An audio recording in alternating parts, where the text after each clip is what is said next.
You know, in Singapore, the Prime Minister has to be real estate agent. So I'm learning and brushing up my skills, and I will use this occasion to practice. Some politicians go around telling Singaporeans, don't worry, raise corporate tax rates to 15%, you will have lots of revenue, and anyway, we also have lots of reserves, so we can merrily spend more. Unfortunately, they don't understand the magnitude of the challenges we face.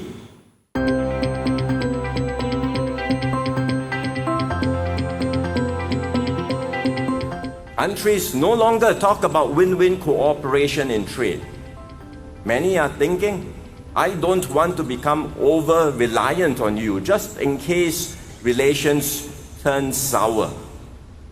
Some go even further. They think, I not only want to win, I want you to lose.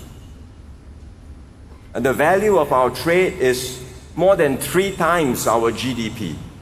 We will be hurt if more countries become protectionist and flout trade rules.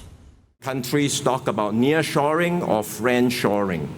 And basically it means countries are putting their factories and critical supplies closer to them or in friendly countries they trust.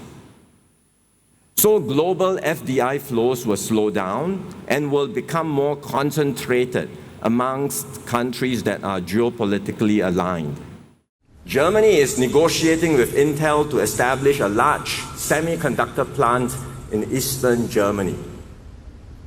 The deal involves $10 billion in financing support. $10 billion for just one project. $10 billion is almost double what MTI will spend this year to grow our entire economy. Some politicians go around telling Singaporeans, don't worry, raise corporate tax rates to 15%, you will have lots of revenue, and anyway, we also have lots of reserves, so we can merrily spend more. So let me tell you plainly, we cannot afford to outbid the big boys just to get the MNCs to invest here. We won't have enough money to match the competition. But what we must have enough of are ingenuity and innovation, guts and gumption. And that's the only way we can and will prevail even when the odds are stacked against us. Despite the dark clouds around us, I say, never fear and never lose heart.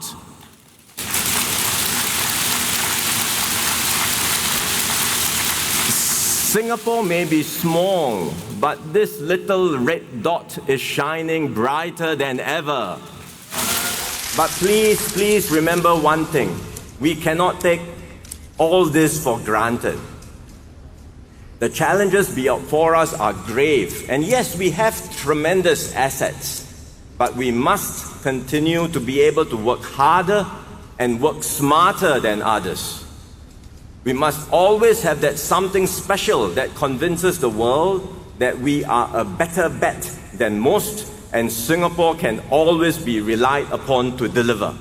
I met one union leader who told me, in the 80s, a 4-room flat was only $40,000. Now you have to add one more zero. BTO prices are more expensive. So he said, if this trend continues, how will my children afford their own homes in the future? You know, in Singapore, the Prime Minister has to be real estate agent. So I'm learning and brushing up my skills, and I will use this occasion to practice. Take the price of a 4-room flat in a non-mature estate like Bukit Batok, recently launched. It's about $350,000. So yes, prices have risen nearly 10 times since 1980, but the median household income has risen 10 times too, from $900 in 1980 to $9,000 today. So BTO flat prices have in fact moved in tandem with incomes.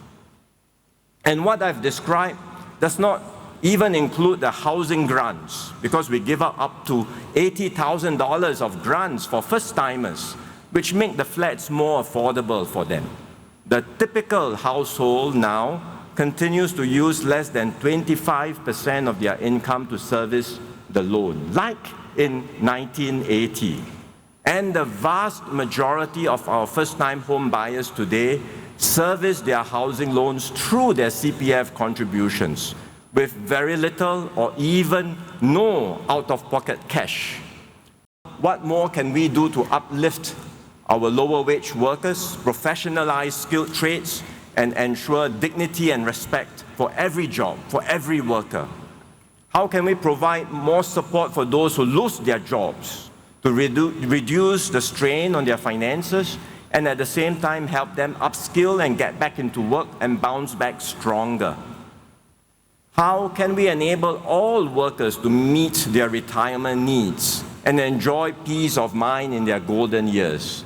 We are looking into all of these issues and working closely with NTUC on possible solutions so that we can provide good jobs and opportunities and better assurance to all our workers. In these dark times, this is my promise to you. The 4G team and I are fully committed to look after our workers, to protect your interests, and help you earn a better living and live a better life.